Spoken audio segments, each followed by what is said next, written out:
si vous le voyez.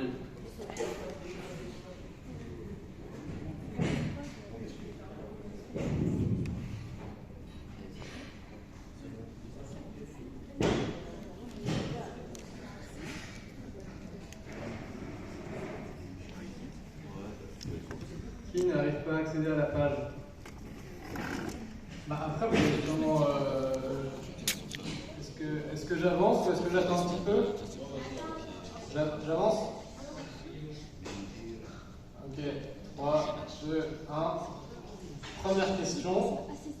Imaginez si en France, 1 000 € par mois étaient versés chaque mois à tous les citoyens et toutes les citoyennes. Combien continueraient de travailler? Est-ce que vous pensez que tout le monde arrêterait de travailler? 20, 40% continueraient de travailler? Ou est-ce que tout le monde continuerait de travailler comme si rien n'avait changé? À vous donner votre avis, il n'y a pas de piège, il n'y a pas de question juste, il n'y a pas de réponse juste. Et on regardera les résultats plus tard.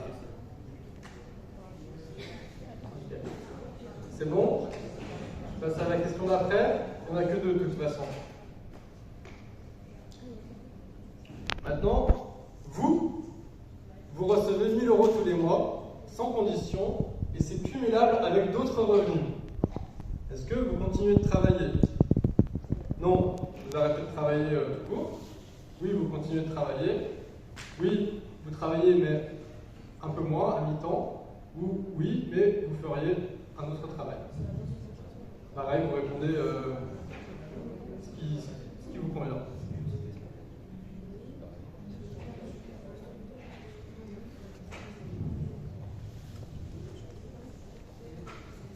Voilà. Je laisse encore une dizaine de secondes. Je crois qu'il y a 25 personnes qui ont voté. 26. Qui est-ce qui n'a pas encore répondu? Tout le monde? Bon, moi je passe à la suite alors. On va passer directement à la conférence, on reviendra là-dessus plus tard. Alors,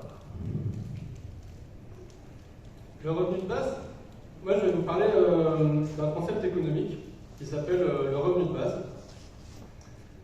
Alors, moi je m'appelle Étienne Berthet, j'ai 27 ans, et depuis que je suis très jeune, je me pose la question de savoir comment ça se fait que dans nos sociétés, particulièrement dans des sociétés très riches, il y a encore autant de pauvreté. Pourquoi est-ce que nos sociétés n'ont pas encore résolu le problème de la pauvreté? Donc, pour commencer, on va définir la différence entre la pauvreté et la précarité. Donc, en France et en Europe, souvent dans les médias, on entend parler de pauvreté, de précarité, on ne fait pas trop la différence. Ce qu'il faut savoir, c'est que en France et en Europe, le seuil de pauvreté, c'est 60% du niveau de vie médian de la population. Donc en France, c'est un peu plus de 1 000 € par mois. Donc si vous gagnez moins de 1 100 € par mois, vous êtes sous le seuil de pauvreté. Et vous voyez que c'est un seuil de pauvreté qui est relatif. Et donc on ne pourra jamais terminer ce problème en fait. C'est pas possible. Et il y a une autre notion qui est la précarité, qui est une situation de privation matérielle et sociale, et qui est définie par l'Eurostat, donc un institut statistique européen, et qui là correspond au niveau de vie, à la capacité de consommation des individus. Donc c'est une incapacité à couvrir au moins 5 dépenses dans une liste de 13. Je ne vais pas tous vous les faire, mais c'est intéressant si vous voulez aller voir sur leur site, c'est très facile d'accès. Mais en gros, il y a ne pas avoir de loyer impayé, être capable de s'acheter 2 paires de chaussures, avoir une voiture individuelle, faire face à des dépenses imprévues, chauffer son loyer, consommer de la viande ou des protéines régulièrement, avoir de l'internet privé, passer une semaine de vacances hors du logement, etc., etc. Donc des choses qui sont plus liées au niveau de la consommation, et ça, être capable pour une société de concevoir À quel moment est-ce qu'un individu est dans une situation de précarité? C'est très difficile parce que le niveau de vie est forcément relatif. Une personne peut gagner 4 000 € par mois et parce qu'il a certaines dépenses, il a certains crédits à payer, peut se retrouver dans une situation difficile qui va faire qu'il ne va plus pouvoir s'en sortir financièrement. Donc ça, c'est toujours relatif. Il faut savoir que la fin de la pauvreté, c'est un des objectifs des Nations Unies. Donc je pense que c'est une bonne introduction pour cette journée sur la RSE. Donc l'Organisation des Nations Unies définit 17 objectifs de développement durable. On parle énormément de la transition écologique. Je ne sais pas si je peux zoomer. Oui, je peux zoomer, c'est formidable. Donc il n'y a pas de pauvreté, zéro faim, bonne santé et bien-être, éducation de qualité, égalité de genre, eau potable et saine, énergie renouvelable, travail décent et croissance économique, et Climate Action, qui est donc en numéro 13. Donc, tous les discours sur le champ de la transition énergétique, le changement climatique, c'est très loin des priorités principales qui sont affichées, dont la priorité numéro 1, celle à laquelle je m'intéresse, qui est la fin de la pauvreté. Donc, l'année dernière, j'ai travaillé pour une ONG qui s'appelle Give Directly. C'est une ONG qui a été fondée en 2012 par 4 docteurs en économie de l'université de Harvard et qui a comme mission de mettre fin à la pauvreté une bonne fois pour toutes à travers le monde. Pour faire ça, comme d'autres ONG, ils lèvent des fonds, ils font des levées de fonds, qu'ils récoltent de l'argent à travers soit des bailleurs privés, soit des organisations étatiques, ou encore des fondations d'entreprises comme la fondation IKEA par exemple. Et ils vont donner cet argent directement aux personnes les plus pauvres. Donc ça peut sembler un peu contre-intuitif par rapport à tous les discours qu'on entend depuis très très longtemps. Mais eux, leur méthode, c'est qu'ils vont délimiter une zone géographique où il y a un fort taux de pauvreté et ils vont donner ce qu'on appelle un revenu de base, c'est-à-dire une somme d'argent inconditionnelle qui est versée de façon mensuelle pendant 1, 2, 3, voire jusqu'à 12 ans pour les plus longs programmes. Par-dessus, vu que eux c'est des chercheurs, ils ont une culture académique, ils mettent en place des protocoles de recherche pour monitorer, pour piloter ces programmes et voir comment les gens utilisent cet argent sans les diriger, mais voir comment est-ce qu'ils utilisent l'argent, qu'est-ce qu'ils en font, quel progrès ou quel problème est-ce que ça peut poser. Voilà.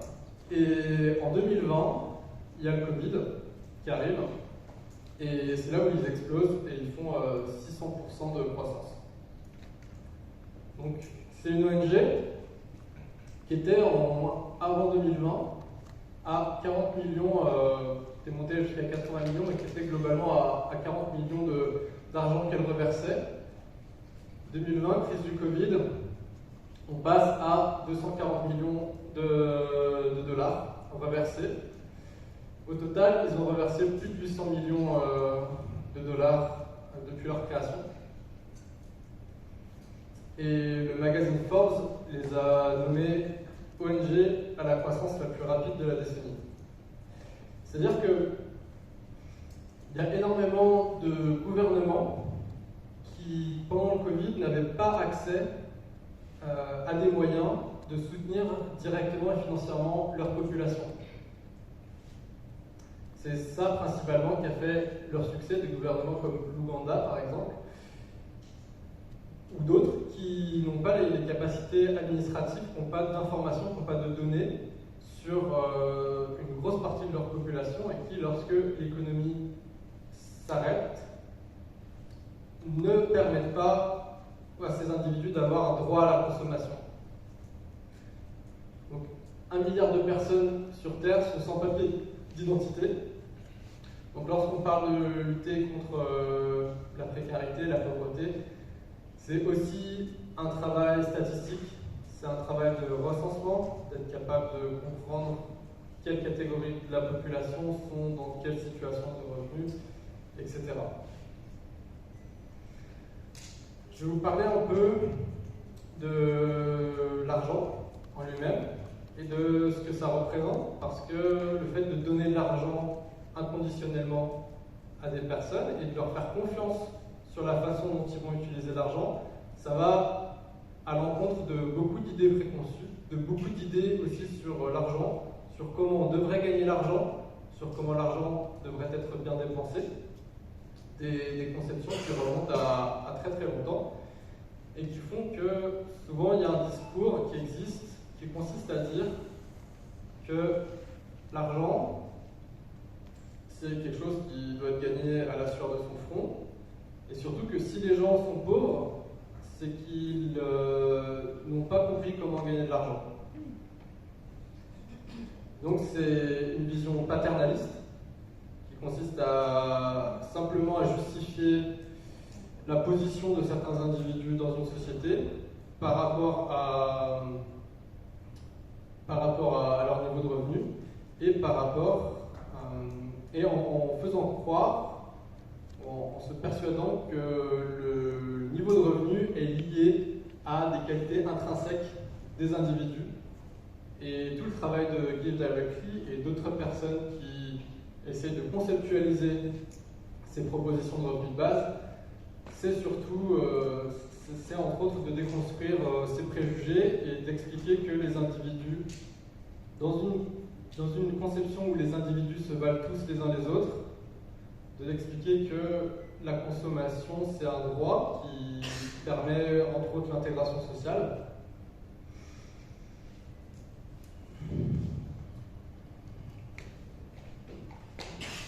Voilà. Et que les individus ont le droit en fait, on peut faire confiance aux individus pour bien dépenser leur argent. Une des phrases très marquantes de cette ONG Give Directly, c'est en anglais « People in great needs are great at knowing what they need ». Donc en gros, l'idée, après eux ils sont en une œuvre de charité, donc c'est particulier, mais cette idée que l'argent, autant le donner directement aux personnes qui en ont besoin, parce que ce sont eux qui seront les plus à même de savoir comment le dépenser et comment l'investir. Et on verra que ça donne plein de résultats positifs par la suite. Je fais un petit aparté pour vous dire que je vous donne mon point de vue. Dans cet exposé, je vous déploie, je déplie ma vision des choses, tout un ensemble de conceptions que j'essaie de sourcer, que ça n'a pas valeur d'évangile, que vous êtes bienvenus à contester cette proposition, et que ma position, ça va plus être, plutôt que de dire que c'est comme ça que l'économie doit être structurée, ça va plutôt être de me demander si c'était structuré de cette façon, qu'est-ce qui se passerait. Donc par rapport à la représentation de l'argent, ça c'est David Graeber, c'est un anthropologue qui est mort il y a quelques temps et qui a entre autres beaucoup travaillé sur la dette. Donc, certains historiens suggèrent que les dettes sont apparues avant la monnaie. De fait, les plus anciennes traces d'écriture coïncident avec le développement du commerce en Mésopotamie, à partir de moins 3500 avant Jésus-Christ. Le développement de la civilisation humaine est fortement lié à l'agriculture, et dans ce contexte, les expressions comme récolter les fruits de son travail prennent un sens littéral. Cette conception de la production des moyens de survie par le travail a traversé les siècles pour devenir des expressions comme gagner sa vie ou le fruit de son labeur. Dans cette vision, l'argent résulte du travail de façon immédiate. Pourtant, il existe un ensemble de situations dans lesquelles on peut obtenir de l'argent sans rien faire pousser ou sans rien produire de matériel. Par exemple, on a d'une part les allocations qui sont reversées aux personnes en difficulté, et d'autre part, des investissements dans des sociétés cotées en bourse sur des marchés financiers qui ne sont pas du tout le résultat de travaux agricoles. Particulièrement lorsqu'il s'agit de bulles financières comme la crise de 2008 par exemple. À l'extrême, on peut trouver ce qu'on appelle le quantitative easing, qui est une situation où la Banque Centrale Européenne peut créer de la monnaie à partir de rien pour racheter des dettes de certains États et maintenir la confiance des personnes qui prêtent de l'argent à l'État. Et dans l'autre sens, les prêts bancaires créent de l'argent à partir de reconnaissance de dette, et un prêt est une création monétaire qui doit être remboursée pour pouvoir être détruite, du moins dans les faits. L'idée c'est que, à l'origine, on essaie de créer un système économique à somme nulle, c'est-à-dire où l'argent qui est créé équivaut à l'argent en négatif qui doit être rendu, et que lorsque l'argent est rendu, l'argent est détruit. Ce qui se passe aujourd'hui, c'est que cet argent n'est pas détruit, cet argent est réinvesti dans l'économie. Et donc, on n'est plus dans un jeu à somme non nulle, on n'est plus dans un jeu à somme nulle, on est dans un jeu à somme non nulle où on peut, où la création monétaire n'est pas forcément liée à une production équivalente de richesse. Et donc, l'argent ne représente pas un bien physique, en tout cas plus maintenant. L'argent n'est plus un bien physique, mais c'est avant tout un processus d'organisation. Et c'est cette idée que je vais essayer de défendre pendant cet exposé. Donc c'est pas du blé, comme on dit parfois, mais l'argent aujourd'hui, c'est des lignes de code qui sont créées informatiquement selon des conventions politiques. Donc on est passé d'un monde où les ressources sont produites par le travail et sont ensuite échangées contre de l'argent, dans un monde où une grande partie de l'argent est distribuée afin de pouvoir produire des ressources. Donc, juste pour revenir là-dessus, c'est l'idée que ce que David Graeber et d'autres économistes défendent, c'est que, contrairement à l'idée que les sociétés anciennes avaient une économie basée sur le troc, c'est que la dette scripturale a été créée bien avant l'invention d'une monnaie standardisée, parce que c'est beaucoup plus facile. Et donc la monnaie comme convention est beaucoup plus récente et beaucoup moins naturelle que ce qu'on pourrait le croire. Donc on passe dans un monde où on travaille pour avoir de l'argent, à un monde où on peut se poser la question, est-ce qu'il ne faut pas plutôt avoir de l'argent pour pouvoir travailler? Par exemple, des startups sont un très bon exemple, les startups, où des gens travaillent sur des solutions qui verront peut-être jamais le jour, et pourtant, ils sont payés grassement, et ces projets ont un coût en ressources humaines et en infrastructures très élevé, et pourtant, ce n'est pas le résultat final du travail qui va rémunérer les travailleurs. Et donc, c'est à ce moment-là que le modèle du revenu de base devient le plus pertinent. L'idée du revenu de base, c'est créer, on trouve les premières traces écrites en 1516 dans le livre Utopie de Thomas More, où il imagine une île. Donc utopie, c'est créé à partir du mot utopos, grec, qui veut dire le non-lieu, un lieu qui n'existe pas. Donc un lieu dans lequel il se permet toutes les plus grandes fantaisies. C'est vraiment, il laisse son imagination aller pour imaginer qu'est-ce que serait le meilleur monde possible, quel serait le meilleur des mondes selon lui. Et dans cette île, c'est une société parfaite. Quelle serait la société parfaite selon lui? Et dans ce monde, dans cette île, tous les individus ont un revenu suffisant pour pouvoir vivre, qu'ils veuillent travailler ou qu'ils décident de ne pas travailler. Il y a une véritable explosion des expérimentations sur la question du revenu de base dans le monde. Ça, c'est une carte qui est créée par le Stanford Basic Income Lab, qui référence les différents projets qui ont lieu à travers le monde. Donc, il y en a un sacré paquet. C'est juste pour donner une idée un peu du fait que ce n'est pas juste un cas isolé et que, de par le monde, il y a une véritable organisation de ce genre de projet. Il y a la question dans le revenu de base de ce que Paul Ricoeur appelle l'identité narrative. Donc Paul Ricoeur, c'est un philosophe français qui a enseigné la philosophie en France et aussi en Belgique et au Luxembourg, et qui travaille beaucoup sur le récit et ce qu'il appelle l'identité narrative, c'est-à-dire cette idée que l'individu se projette dans un récit, que l'individualité, la personnalité de l'individu se raconte. Et notamment, par exemple, lorsqu'on dit « Salut, comment tu vas? Qu'est-ce que tu fais dans la vie ?» on a plein de petits récits comme ça, de petits bouts d'histoire qu'on se raconte à nous-mêmes et qu'on raconte aux autres. On espère que les autres se racontent à propos de nous-mêmes, et c'est comme ça que c'est une grosse partie de comment la société s'organise. Et l'idée du revenu de base, en tout cas pour moi,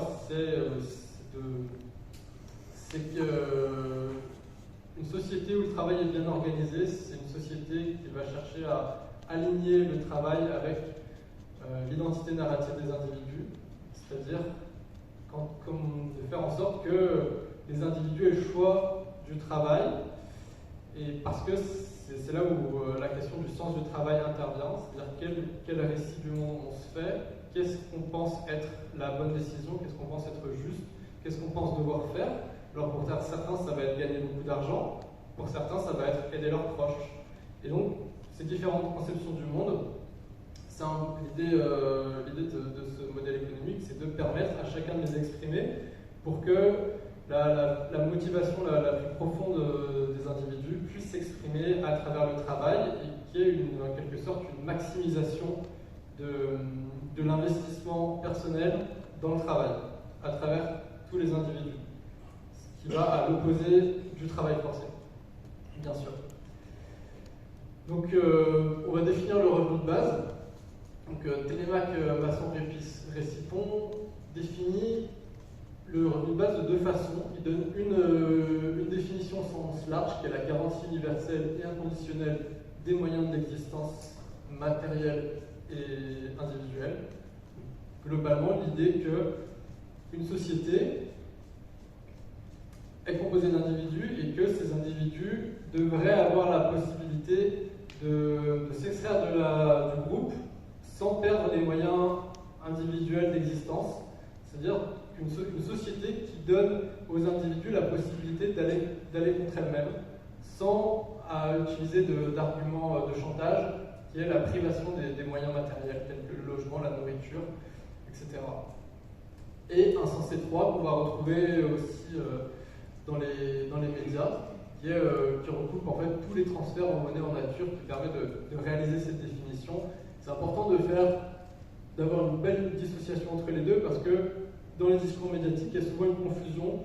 Il y a des personnes qui vont défendre des revenus au sens étroit, qui vont vouloir par exemple supprimer toutes les allocations pour les remplacer par une seule allocation plus simple, et des personnes qui vont dire il faut augmenter les allocations, mais il ne faut pas toucher par exemple à la sécurité sociale.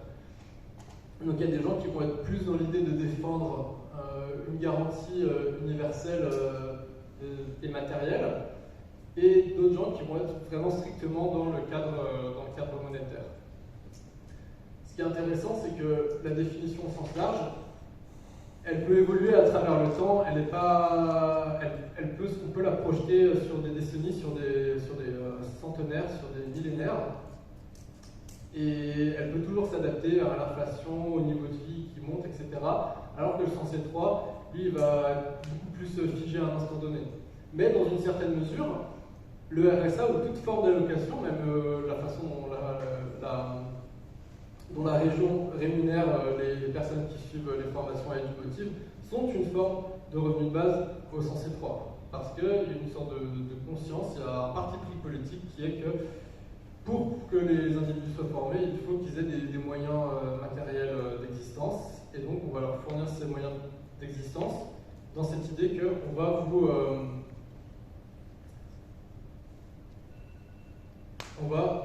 donner de l'argent pour que vous puissiez travailler derrière. Donc ce retournement qui est possible actuellement. Donc, je vais essayer d'avancer un peu plus vite. Donc le mot... Ouais, je sais. Donc je pense qu'on est pour 10 minutes. Donc le mouvement principe du revenu de base définit qui est une association française. Donc, il le définit comme inconditionnel, universel, individuel, cumulable et à vie. Donc il y a l'expérience du Milgram qui est intéressante pour justifier l'inconditionnalité. C'est l'idée que Milgram, c'est un psychologue social qui est de l'université de Stanford, qui en 1963 a créé une expérimentation où il a fait venir des individus en leur expliquant qu'il allait tester si les personnes, si les personnes qui sont soumises à des électrochocs, à de la douleur, est-ce que cela stimule leur mémoire ou pas? Et donc il a fait venir des individus pour déclencher des électrochocs chez des personnes qui devaient répondre à un questionnaire pour vérifier si la douleur motivait le processus de mémorisation. En fait, c'est pas vraiment ça qui se passait. Ça, c'était un prétexte pour inviter les personnes. Et lui, ce qui l'intéressait vraiment, c'était de voir la soumission à l'autorité et donc de voir comment est-ce qu'une personne peut accepter d'infliger de la douleur à une autre personne qu'elle ne connaît pas. Avec l'idée qui se posait, c'était à l'époque du nazisme, on sortait de la Seconde Guerre mondiale, c'était comment est-ce que les atrocités qu'on connaît actuellement ont pu être commises par autant de monde, alors qu'aujourd'hui on trouve ça complètement atroce. Et donc il y a une personne en blouse blanche qui demande à une autre personne de déclencher des électrochocs, et l'expérience va mesurer à quel point les gens acceptent de monter dans les quantités d'électrochocs, acceptent d'infliger de la douleur à quelqu'un d'autre, s'il y a une personne qui symbolise l'autorité, qui lui dit qu'il va prendre la responsabilité, que vous devez le faire, etc. Et il y a 65% des gens qui vont jusqu'au choc maximal. C'est-à-dire que l'être humain est complètement capable de s'autodétruire et que certaines organisations sociales n'ont pas de garde-fou pour prévenir ce type de comportement. Et l'idée du revenu de base, c'est de proposer un modèle économique qui justement permette des garde-fous, qui permettent à des personnes de s'extraire de situations qui sont désastreuses plus facilement. L'idée, c'est que en fait, la société, elle est très liée au contexte, et qu'en fait, avant, j'aurais pu mettre Platon, d'autres philosophes antiques, mais surtout à partir avec Descartes et Kant, c'est vraiment on a une philosophie qui est très sur l'idée que l'être humain, il a une raison et qu'il va utiliser la raison pour mener ses actions. Et ce qu'on apprend depuis un siècle avec la psychologie sociale, c'est que le contexte a beaucoup plus d'influence, ou alors équivalente, sur la possibilité des personnes à prendre des décisions. Et donc, l'idée c'est de structurer un modèle économique qui permette à des individus de prendre les meilleures décisions rationnelles. Donc, pour la question de l'individualité, c'est par exemple, le 21 juillet 2022, donc l'année dernière, l'Assemblée nationale a voté à l'unanimité, moins une voix, la déconjugalisation de l'allocation adulte handicapé. Donc l'idée qu'une allocation n'allait pas être dépendante de la situation maritale de l'individu. C'est-à-dire que pendant longtemps, même encore actuellement, on est sur un modèle où les aides sociales dépendent du foyer ou du ménage, c'est-à-dire de la situation maritale. Est-ce que deux personnes vivent ensemble, avec cette idée que si deux personnes vivent ensemble, elles ont moins besoin de revenus parce qu'elles peuvent payer des choses pour les deux, comme le chauffage par exemple, et du coup elles ont besoin de moins. Donc le fait que l'Assemblée nationale ait voté ça à l'unanimité, ça montre qu'il y a quand même une projection, en tout cas en France, de l'individualité de la consommation et du droit à la consommation. Et ça pose des questions de féminisme notamment. Par exemple, le féminisme, la principale thèse et le principal travail des combats féministes, surtout à partir des années 1960-1970, c'est de dire que au sein du couple, l'homme va travailler, va gagner de l'argent et du coup ramène l'argent à la maison, et que la femme est en charge des tâches domestiques. Et l'idée, c'est de montrer que la femme travaille, que le travail domestique, c'est un travail, et justement qu'en tant que travail, elle a besoin d'être rémunérée. Aujourd'hui, on essaye de donner un peu... En fait, voilà, les femmes étaient très dépendantes du coup de la situation financière du mari. Et aujourd'hui, on va essayer de résoudre cette question en donnant plus d'accès aux femmes au monde du travail. Et on arrive sur ce que certains sociologues appellent des nouveaux stéréotypes, où au final, pour essayer de résoudre cette inégalité, on va donner l'accès au monde du travail à des positions importantes aux femmes, mais sans forcément questionner le travail domestique qui n'est pas rémunéré. On peut arriver dans des situations de double charge, où les femmes vont à la fois, pour une indépendance financière, vont aller travailler à l'extérieur, mais vont aussi assumer les rôles, les tâches domestiques.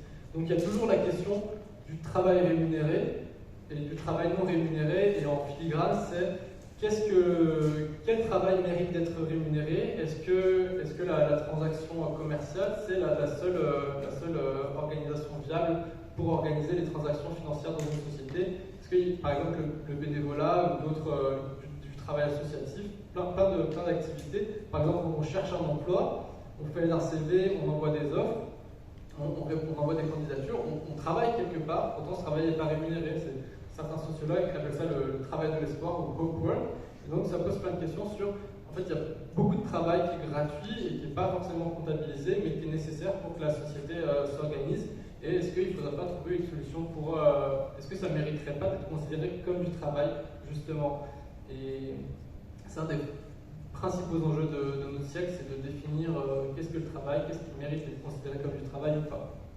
Donc là, je reviens sur les expérimentations. Donc les résultats des expérimentations dans le monde, là je suis presque à la fin. Donc ça c'est une review de 2021 qui a été faite par l'université de Stanford. Ce qu'on observe, c'est que lorsqu'on observe, c'est une étude qui a été faite sur toutes les études, donc ça englobe des milliers de personnes. Donc principalement, ce qu'on observe, c'est que le marché de l'emploi reste stable à travers les différents programmes, il n'y a pas de grands bouleversements. Par contre, il y a une baisse de nombre de nouvelles candidatures et de nouvelles embauches. Ce qui ne veut pas dire que les gens ont moins envie de travailler, mais ce qui peut aussi vouloir dire que les personnes s'économisent d'envoyer des candidatures pour lesquelles ils ne sont pas vraiment motivés. Et donc, moins de turnover, les gens s'investissent plus, moins de turnover. Ça, c'est une possibilité. Il y a une diminution significative du stress. Donc ça, on découpe des morceaux de cheveux et on analyse le taux de cortisol. Une baisse du stress qui est très importante. Il y a une augmentation des consultations médicales et une baisse du nombre d'accidents graves, c'est-à-dire que les personnes vont être beaucoup moins, vont prendre beaucoup plus soin d'elles en fait. C'est cette idée d'identité narrative. Les gens ont beaucoup plus confiance dans la valeur que ça a de se projeter dans l'avenir, et donc ils vont prendre beaucoup plus soin d'eux. Ça doit être le dernier slide. Dernier slide. Vas-y, je passe sur le dernier slide. Donc, voilà, de faire la conclusion. Voilà. Je passe sur la dernière slide. Donc ce que je veux dire, c'est que on est dans une société où il y a le changement climatique, il y a beaucoup de cynisme, beaucoup de crises. Et faire un choix juste, c'est un choix risqué. Et nous, ce qu'on essaie de... Parce que les gens qui proposent cette idée ou qui essaient de la conceptualiser, ce que ces personnes proposent, c'est d'essayer de construire un contexte dans lequel les personnes peuvent prendre les choix justes mais risqués en permettant aux gens de prendre les meilleures décisions. Merci beaucoup.